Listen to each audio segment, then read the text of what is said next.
नमस्कार माझ्या मित्रमैत्रिणींनो, प्रीती अकॅडमी मध्ये तुमच्या सर्वांचं सहर्ष स्वागत आहे।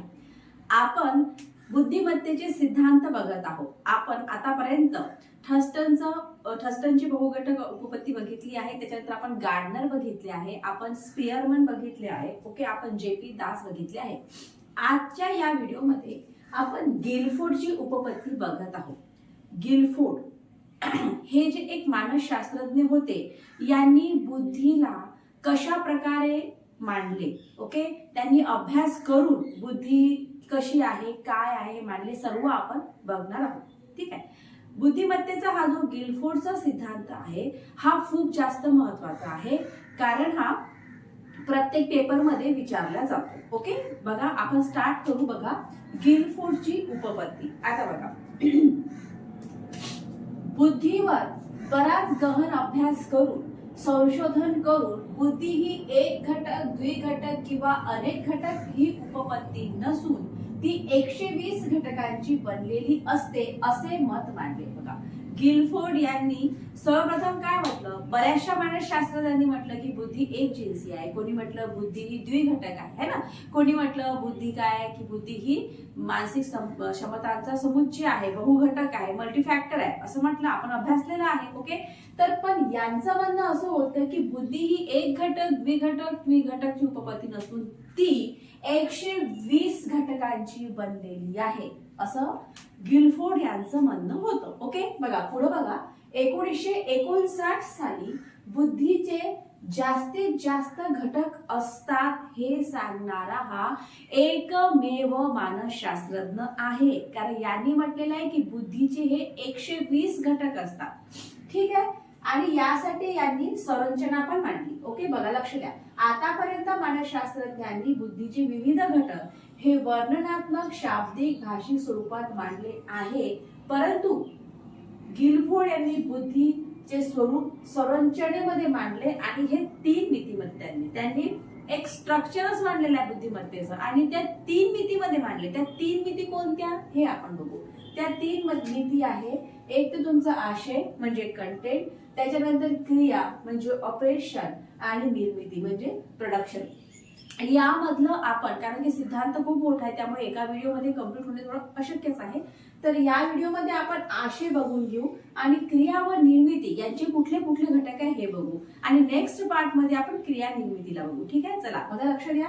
आता आशय काय आहे बघा, आशयमध्ये त्यांनी काय सांगितलं की व्यक्ती पंचेंद्रियामार्फत जे ज्ञान ग्रहण करते त्या ज्ञानाचा अंतर्भाव गिलफोर्डने आशेमध्ये घेतला आहे। आशेमध्ये त्याने म्हटलं की व्यक्ती पंचेंद्रियामार्फत, आपण आपल्या पंच इंद्रियामार्फत ज्या ज्या गोष्टीचा अनुभव आपण घेतो त्या सर्व गोष्टीचा अंतर्भाव त्यांनी आशेमध्ये केलेला आहे। मग यामध्ये काय काय येते, तर सर्वप्रथम आकृती विषयक आशय आहे। आकृती विषयक आशयमध्ये काय आहे, म्हणजे यामध्ये सुद्धा त्यांनी 4 घटक सांगितलेले। ते कुठले कुठले, आकृती विषयक आशय, सांकेतिक आशय, भाषिक आशय आणि वर्तन विषयक आशय। तर पहिले सर्वप्रथम आकृती विषयक आशय बघूया।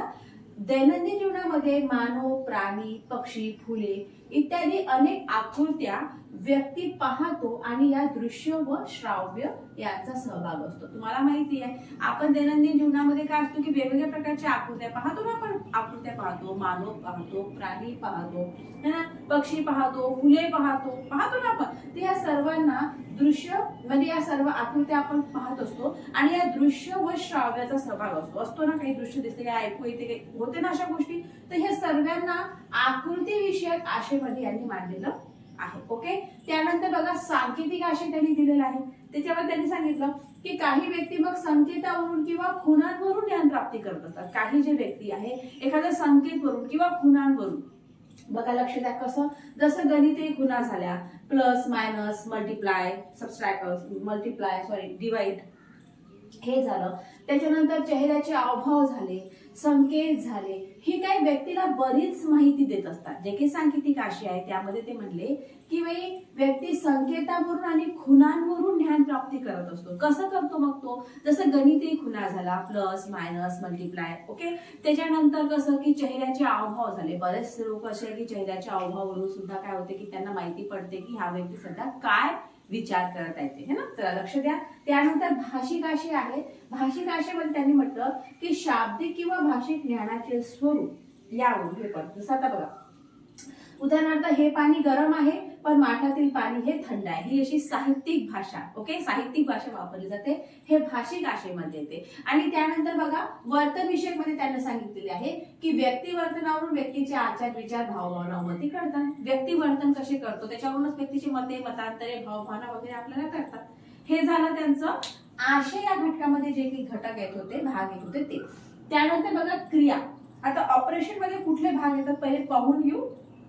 बघा क्रियामध्ये काय येते, बोधन येते, स्मृती येते, विविध मार्गी विचार म्हणजे डायव्हर्जन थिंकिंग येते, त्याच्यानंतर एकमार्गी विचार म्हणजे कन्व्हर्जन थिंकिंग येते आणि मूल्यमापन येते. ओके, एवढं लक्षात. याचं जे काही म्हणजे एक्सप्लेनेशन आहे ना मी नेक्स्ट व्हिडिओ मध्ये करते. ओके.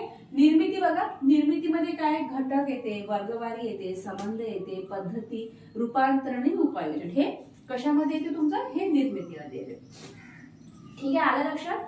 एक मी तुम्हाला सांगते, आपण आज काय बघितलं, आपण गिलफोर्ड बघितलं. गिलफोर्ड काय म्हणतात की बुद्धी ही एक जिनिसी आणि एक घटक, द्विघटक किंवा बहुघटक नसून ती 120 घटकांची बनलेली आहे, असं गिलफोर्ड यांचं म्हणणं आहे. गिलफोर्ड यांनी हा सिद्धांत सांगण्यासाठी स्ट्रक्चर मध्ये तो मांडला. ओके, संरचना मांडली त्यांनी. आणि त्यांनी तीन मिती दिल्या. एक आशय दिलं, त्याच्यानंतर क्रिया दिलं आणि नंतर त्यांनी दिलं की हे तिसरं काय त्यांचं निर्मिती. आशयामध्ये ते म्हणतात की व्यक्ती पंचेंद्रियामार्फत, ज्ञानेंद्रियामार्फत ज्या काही वस्तू वगैरे जे काही पाहतो हे सर्व काय असते की ह्याचं सर्व म्हणजे ह्या सर्वांचा समावेश आशयमध्ये घेतला आहे गिलफोर्ड. ठीक आहे. आता यामध्ये मग त्यांनी आकृतीविषयक आशय दिलेला आहे, ज्याच्यामध्ये तो आपण वेगवेगळ्या प्रकारच्या आकृत्या पाहतो, प्राणी मानव आपण आकृत्या पाहतो. यामध्ये दृश्य श्राव्य माध्यमाचाही उपयोग होतो. त्यानंतर बघा सांकेतिक आशयमध्ये त्यांनी सांगितलं की वेगवेगळ्या सांकेतिक खुणा असतात किंवा चेहऱ्याचे हावभाव असतात, त्याच्यावरून सुद्धा व्यक्ती काय करतो, व्यक्ती ज्ञानप्राप्ती हा करत असतो. त्याच्यानंतर भाषिक आशयमध्ये त्यांनी सांगितलेलं आहे की शाब्दिक किंवा भाषिक ज्ञानाचे स्वरूप यावरून सुद्धा काय होतं, व्यक्ती ज्ञान प्राप्ती करतो. आणि वर्तन विषयक मध्ये त्यांनी सांगितलं की व्यक्ती वर्तनावरून व्यक्तीचे आचार विचार भावभावना व मते करतात, यावरून सुद्धा. ठीक आहे. आता बघा क्रिया आणि निर्मिती. क्रिया निर्मितीमध्ये भाग येणार आहे तसं बोधन आहे, स्मृती आहे, विविध मार्गी विचार म्हणजे डायव्हर्जन थिंकिंग, एकमार्गी विचार म्हणजे कन्व्हर्जन थिंकिंग आणि मूल्यमापन. ठीक आहे. त्यानंतर आणखी निर्मितीमध्ये घटक आहे, वर्गवारी आहे, संबंध आहे, पद्धती आहे, रूपांतरण आणि उपाययोजन. ह्यांचं जे काही एक्सप्लेन आहे ते आपण नेक्स्ट पार्ट मध्ये बघणार आहोत. या व्हिडिओमध्ये एवढंच. नेक्स्ट पार्ट मध्ये भेटूया आपण या क्रिया आणि निर्मिती याचा एक्सप्लेन पाहायला. ओके, थांबू आपण इथे. थँक्यू.